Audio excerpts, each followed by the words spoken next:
Hi friends, good morning. ನಾನಿಲ್ಲಿ ಜೀರಿಗೆ ನೀರಿಂದ ಸ್ಟಾರ್ಟ್ ಮಾಡ್ತಾಯಿದ್ದೀನಿ. ಜೊತೆಗೆ ಬನಾನಾ ಮತ್ತು ಓಟ್ಸ್ದು ಸ್ಮೂದಿ ಮಾಡಿಕೊಂಡೆ, ಸ್ವಲ್ಪ ಚಿಯಾ ಸೀಡ್ಸು ಹಾಕ್ಕೊಂಡೆ, ಹಾಗೆಯೇ ಬ್ರೌನ್ ಶುಗರ್ ಆ್ಯಡ್ ಮಾಡಿಕೊಂಡು ಸ್ಮೂದಿ ಕುಡಿದೆ.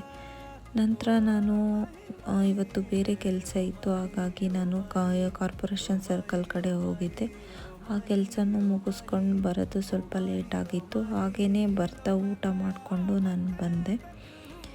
ನಂತರ ಇವತ್ತು ದಿನವೇ ಚೆನ್ನಾಗಿಲ್ಲ ಅಂತಲೇ ಹೇಳ್ಬೋದು. ನನ್ನ ಕಿವಿಗೆ ಒಂದು ವಿಷಯನೂ ಒಳ್ಳೆಯದು ಕೇಳಿಲ್ಲ. ಇವತ್ತು ಬರೀ ಬೇಜಾರಾಗೋ ಥರ ವಿಷಯನೇ ನನ್ನ ಕಿವಿ ಮೇಲೆ ಬಿತ್ತು. ಯಾಕೋ ತುಂಬಾ ಬೇಜಾರಾಯಿತು ಇವತ್ತಿನ ದಿನ. ಇವತ್ತಿನ ದಿನವೇ ಸ್ಟಾರ್ಟ್ ಆಗಿದ್ದು ಚೆನ್ನಾಗಿಲ್ಲ ಅಂತಲೇ ಅನ್ಬೋದು. ಬರೀ ಹುಷಾರಿಲ್ಲ, ಈ ಥರ ಆಗಿದೆ ಅನ್ನೋದೇ ಅದು ನನಗೆ ಪರ್ಸ್ನಲಿ ಹರ್ಟ್ ಆಯಿತು. ಇದಾಗಿತ್ತು ಇವತ್ತಿನ ದಿನ. Thanks for watching. C in the next vlog.